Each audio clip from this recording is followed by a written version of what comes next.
Welcome to another episode of the Focus Bee Show, and I'm really excited to be here today with Paul Green. Paul is the founder of the Cockpit Method. He is a former pilot who now works as a well-being coach. Thank you so much for being on the show today, Paul. My pleasure, Katie. Thank you for having me. It's such an interesting transition going from flying in the airs to helping people with their well-being. Could you share with us a bit what your journey was like?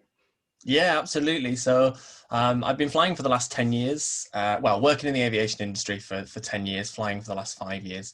And in March 2020, lost my job due to COVID. So the airline I was working for was one of the kind of first casualties. And I just realized that the kind of skills that I'd learned in the cockpit were kind of too valuable to waste, really. You know, there's so much there. So I was doing some volunteering for the NHS at the start of the COVID pandemic and just talking to them about stress and fatigue management and kind of general well-being, resilience.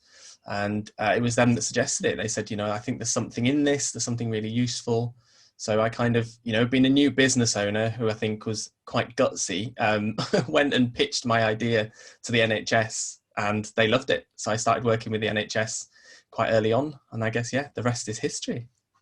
Amazing. Like you said, it was quite gutsy to start your own business in the midst of a pandemic. What's the one thing you wish you'd known before becoming a business owner? Oh, good question. I think it would be that it's not as easy as you think. I was that person who said, I've got this great experience, I've got this great knowledge, everybody's going to want it. All I need to do is just shout about it, and actually nobody wants it. Nobody wants what you've got. You've got to prove it to people. You've got to prove to them that you are who you say you are and what you've got is valuable. So yeah, I wish I would have known that. I probably would have saved a couple of months of heartache thinking it was never going to work. What would you have done differently then? Had you known that? Had you known that it's not as easy as you thought and it's not just a matter of experience, what would you have done differently? I think I would have focused a bit more on making sure that what I was teaching actually converted, that it really worked in the setting. I mean, I knew that it would work. Like I knew there were crossovers, and I knew from talking to friends who work in business and health and social care that it was going to work, but the audience didn't know that it was going to work. Social proof is so important, and I think that was the bit I was missing. So I probably would have, rather than just kind of shouting about it and trying to get everybody to pay for my services straight away, I maybe would have done a bit more for free early on, get it tried and tested, and then push it to market. Nice, really nice. Thank you for sharing your experience with this. To come back to your sort of area of specialty around well-being and stress management, could you tell us a few tools, tips and tricks to the audience that's listening? So how, for example, can someone deal with stress effectively? In a few sentences. Yeah, so my whole philosophy to well-being in general comes from the saying, fit your own oxygen mask before you help somebody else, from the aviation industry. And it's so crucial for pilots. So one of the things we do is in any emergency situation in the commercial cockpit, you have to protect yourself. So we have a saying, sit on your hands. And it is literally as simple as sitting on your hands. The fight or flight response is going to trigger when you end up in a stressful situation. Your body's going to have adrenaline surging through it. And you can imagine as a pilot kind of reaching out and pressing the wrong thing is going to be catastrophic. But it is in real life as well. I don't think we really realize the problems you can cause by doing the wrong thing. So there's always time. You've always got time to just relax. So that's my biggest tip for anybody in a stressful situation. Sit on your hands, let the moment pass. And that's where my 7-minute wellbeing strategy comes in, which I'm sure we'll probably talk about a bit more. Just let the moment pass and take control of it yourself. I love what you're saying about let the moment pass, and also you always have time. I'm sure that in some emergency situations it's very hard to think that way, but taking those extra seconds to move away from the fight and flight is so valuable. So please share with us your 7-minute wellbeing strategy. That sounds really interesting too. Sure. So my 7-minute wellbeing strategy is probably one of the easiest strategies out there. Basically, you can do anything for 7 minutes, but as long as you do it mindfully, it's going to have a massive impact on the situation that you are in. So it goes back to this idea of sitting on your hands, just taking a few minutes to distance yourself from what you think is going on so that you can actually connect with the situation properly. So in a real kind of stressful situation at home, the kind of things that we deal with, you know, if you take yourself away and mindfully read a book, you know, just something so simple as mindfully read a book, switch off from everything else, turn your phone off, turn music off, no outside distractions, just sit and be present with that book for 7 minutes. The things you get from it are unbelievable. You know, you just let your mind wander and then you come back to the situation you were in completely fresh. And you genuinely can do anything for 7 minutes. I did set out a call on one of my social medias recently where I basically challenged everybody to find something that you couldn't do for 7 minutes. And I didn't get anything. Like, I had loads of people suggesting things and I coached them through how to do it. But even something simple as making a cup of tea, you know, make a cup of tea mindfully, think about the water, you know, the kettle, the electricity, where it's all come from. Just put yourself in that moment, be present. And yeah, it just helps relieve any stress or anxiety that you've got. I love this because it's a really easy way to have mindful breaks. And I'm always talking about the importance of having breaks when you're feeling overwhelmed or very busy or you have a lot of work on your plate, how important it is to take breaks. And this is such a wonderful example because you can have those 7-minute breaks where you're fully mindful on making a cup of tea, on reading a book, on going for a walk. So I think that's a really nice implementation. And obviously, well-being and productivity are directly related. This is something that maybe we can go into a bit deeper because you obviously worked extremely long hours in stressful circumstances as a pilot. How do you feel the well-being impacts our performance? It's a really interesting one actually as a pilot because we are so well protected through agreements with the authorities and like even wider government bodies that as a pilot, it's really difficult to end up in a situation where you are not at peak performance. So we have things like scheduling agreements, so you can only work a certain number of hours in a day. No matter where you end up in the world, once your hours are up, you have to stop and physically take yourself to a hotel. We have like rest breaks during the day that you're enforced to take. The big thing for me with how it works with aviation and what I try to get across to other people is that pilots are never told what to do. And I think this is part of the key where I think well-being sometimes doesn't work for people. We are given the tools. So we do extensive human performance training that tells you about how your body works, how it's going to react in certain situations. Nobody ever actually tells you what to do. You know, there are certain restrictions, like I said, on how much you can work, but nobody, for example, is going to tell you to sleep for 8 hours every night because it's so subjective. You know, I could sleep for 8 hours a night and then have an accident and be tired. Well, whose fault is that? It's my fault because I didn't come to work well rested. So what they do is they teach us how to calculate sleep, you know, how to know what good sleep hygiene is, how to know whether you're well rested, how to come to work fully recharged. And the other great thing with pilots is there's never a problem with saying I'm not fit to fly. So I could phone my employer and say, I'm not fit to fly today, and no questions would be asked. I would be taken off of my duty and I wouldn't fly. And I think that's a massive thing because, you know, when you've got lives on the line, you have to be ready and you know yourself whether you're fit or not. That is so beautiful. I didn't actually know that about the world of aviation. I think that's really nice and reassuring in some ways too, the idea of flying. But I'm thinking there should be this authorization for ourselves. I'm not fit to work today on the odd day. If it's once a month, we should be allowed to give ourselves this permission, especially as business owners, entrepreneurs, we are our own CEOs. So we should be able to also call that. I love this. I think this is a really sort of magical element. I want to go a bit more into what you were saying about sort of taking personal responsibility in the end for your own well-being and if you've had enough sleep. Did everyone follow this? Were people very conscious and responsible in terms of prioritizing their well-being and their sleep and their nutrition and exercise? Is it something that's sort of ingrained as you go through the training and work? Yes and no. I think like any job, you're always going to get people who push it. There are certain things that are a definite no for pilots. So alcohol, is a definite no. You know, you wouldn't get anybody drinking before duty, obviously, and people take that really seriously. Some of the stuff like nutrition, maybe not so much, but you know, the airlines that I've worked for give us crew food. So that's the airline kind of taking control of it. You know, they provide you the food. It's up to you whether you eat it or not. Obviously, they can't force you to do that, but they're kind of doing their bit to try and help you as much as possible. And then things like water, you know, there's a constant supply of water, so that you're always kind of, you know, doing what you can. If we're ever staying in hotels, they try to make sure there's a gym available so that you've just got access to those kind of things. And again, that comes from the authorities. So the pilots union that I used to be a member of have scheduling agreements that they work out with airlines, so that they're the ones really leading this to make sure that everybody is 100% all the time. And of course, it's never going to be perfect. You know, it's never going to be perfect in any industry, but they certainly, I think they lead by example, and they're one of the industry leaders for looking after staff.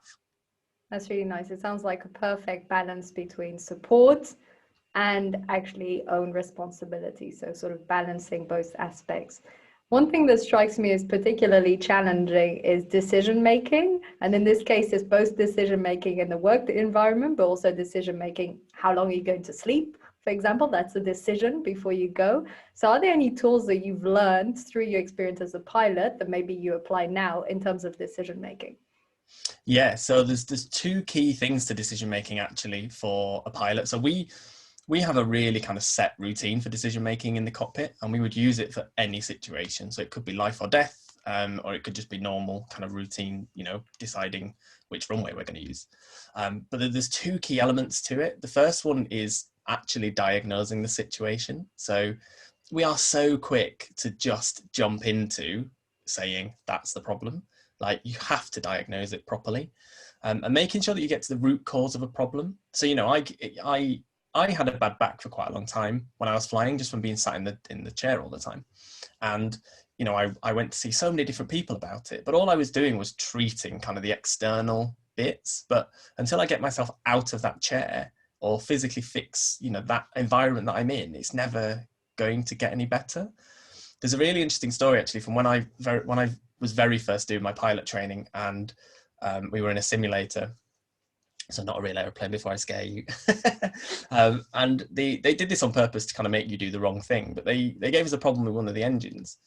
And we dealt with the problem, shut the engine down, continued flying. And a bit later on, about another 10 minutes into the flight, the second engine shut down. So we actually had no engines running.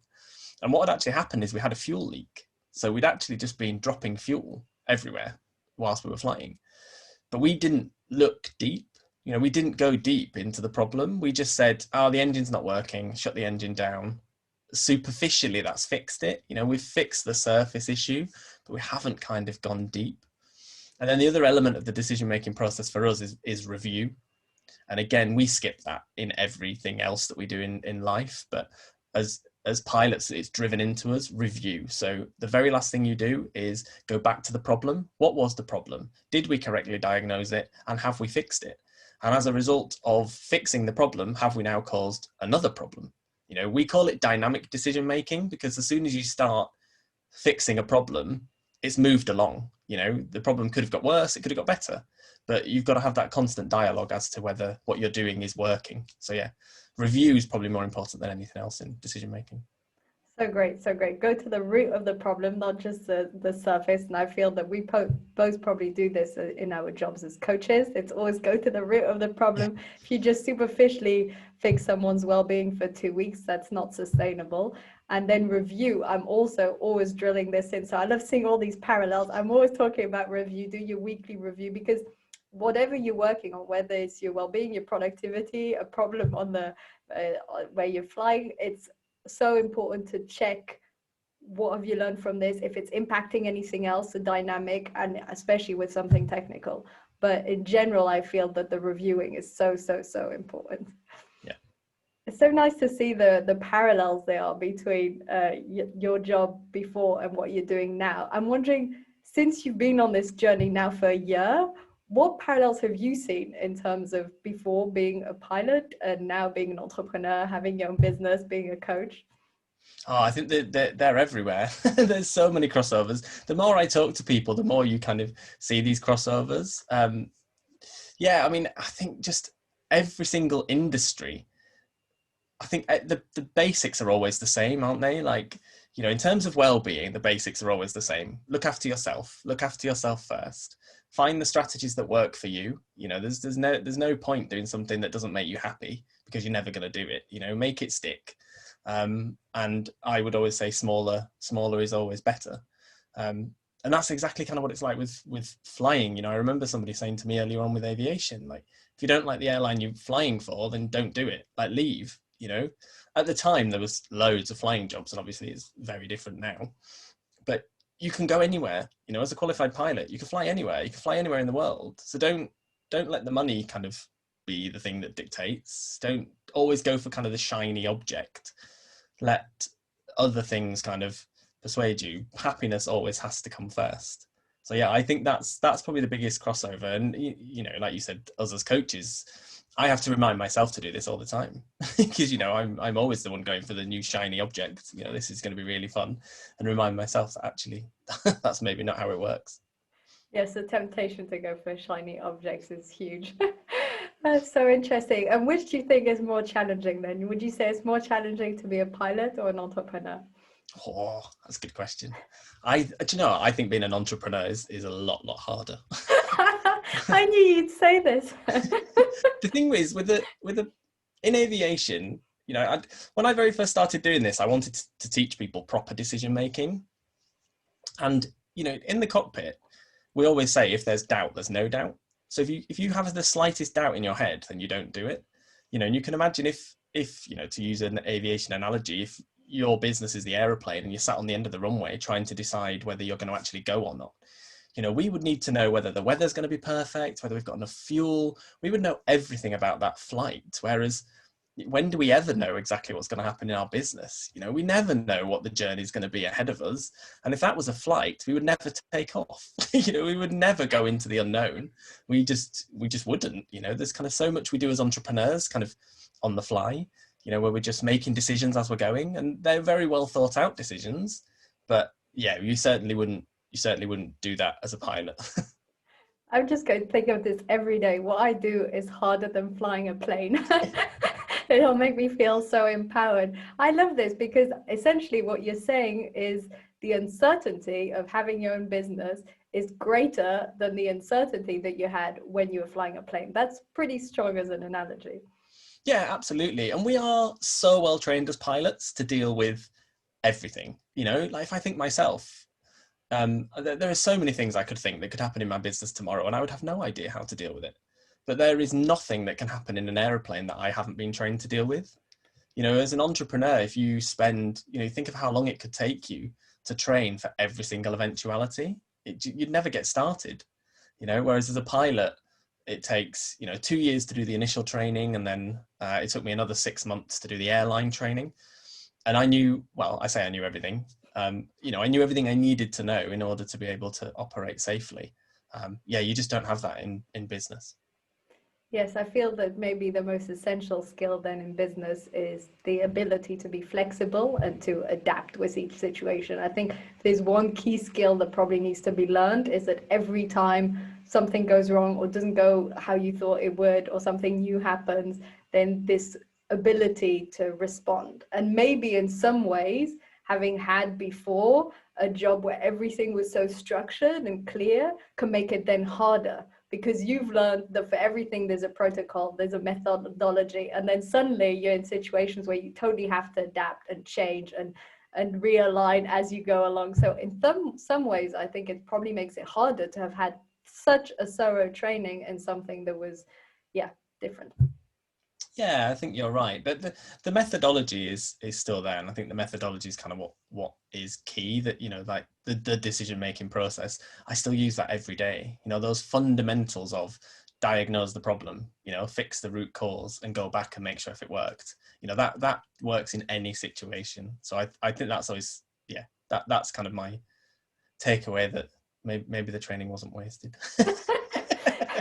Well, it's a way of applying the methodology and structure you had before to new circumstances and new ways of doing. So I feel that in some ways you can tie them together. And so do you feel that it's hard for you not to be flying anymore? Do you miss it? I do, yeah. I think it's really difficult right now, obviously, because seeing what's happening to the industry and seeing what's happening to so many of my friends is really tough. Um, I miss flying. I miss flying every day. You know, you see like a beautiful day like today, and you think, oh, I could be up there. But then the same side of it, you know, the work-life balance wasn't the best. You know, I used to commute 90 minutes in each direction to get to the airport and fly a 10-hour shift. So, and more often than not, I would work during school holidays, and I would work on weekends. So, you know, I'm married and I've got 2 children. So I didn't spend so much time with my kids as I maybe would have wanted to, especially in kind of the early years. So it's a really kind of, it's like a double-edged sword. Like I miss the actual thing of flying, but I don't miss the lifestyle. That's really nice. I can totally understand in some ways, because I used to work at sea as an engineer. So we'd be a month at sea and a month on land and a month at sea. And sometimes I miss being on the vessels, and I love being at sea and on boats, but I don't miss the lifestyle. So can you tell us a bit more why you feel the work-life balance is important and how that actually contributes also to well-being?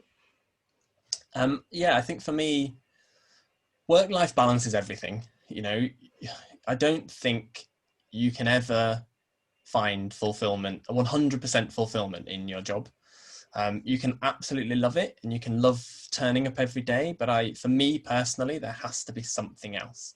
You know, I always wanted to have a family. I always wanted to live in a nice house and just do nice things. You know, it doesn't have to necessarily be expensive, but I think that downtime is so important. If I was flying 7 days a week, I would hate it. You know, I just would hate every minute of it. Similarly, you know, as many people have found out, being at home 7 days a week, they hate it because I think you've got to have that balance. You know, life is a balancing act, and if you don't have both things, you know, I talk a lot in the work that I do about personal and professional well-being, and breaking the two of them down before you can bring them together. Because it's really easy for everybody to say, I want to have a work-life balance, but what does that mean? Like what is good well-being at work and what is good well-being at home? When I very first started flying, I was away. The airline I was working for, we used to spend like weeks away at a time. So I would be away 5 days a week, back at home for 2. And I missed so much stuff. Like I missed like birthday parties, weddings, best friends getting engaged. I just missed absolutely loads. And I remember somebody would have said to me at the time, how's your well-being? My personal well-being was rubbish, but my professional well-being was amazing because I was flying in some of the most incredible places in the world, staying in, you know, 5-star hotels. I didn't have to cook. I didn't have to clean. So I didn't have a work-life balance, but I would have said my well-being was pretty good. Like, you know, I was pretty satisfied and pretty contented. So yeah, that I think it's really important to know what those two things are in order to be able to get the balance right. That's really nice. And what do you feel that work-life balance looks like for you? So what would be your ideal definition of work-life balance? Oh, do you know, I think I'm still finding it. I think for me right now, it's from the work side, it's feeling fulfilled in what I'm doing without feeling overwhelmed by it. I don't want it to take over my life, and also being able to support my family, not just financially, but to be there. You know, I've got 2 young children, so being there for them, whatever they want to do. You know, like there's nothing worse than it being a lovely sunny day and my daughter saying, "Oh, let's go to the park," and you're going, "Well, I can't. I've got to do this." You know, just being able to take that time whenever you need it, for me is the perfect work-life balance. Really nice. I love this. Thank you so much. I can't believe we're already approaching the end of today's episode. It's been wonderful. I've loved all these comparisons between when you were a pilot and having your own business. And I am going to keep it in mind every day that having my own business is harder than flying a plane. Absolutely. I'll be like really empowering. Thank you for being on the show, Paul. No, my pleasure. Thank you so much for having me. Bye.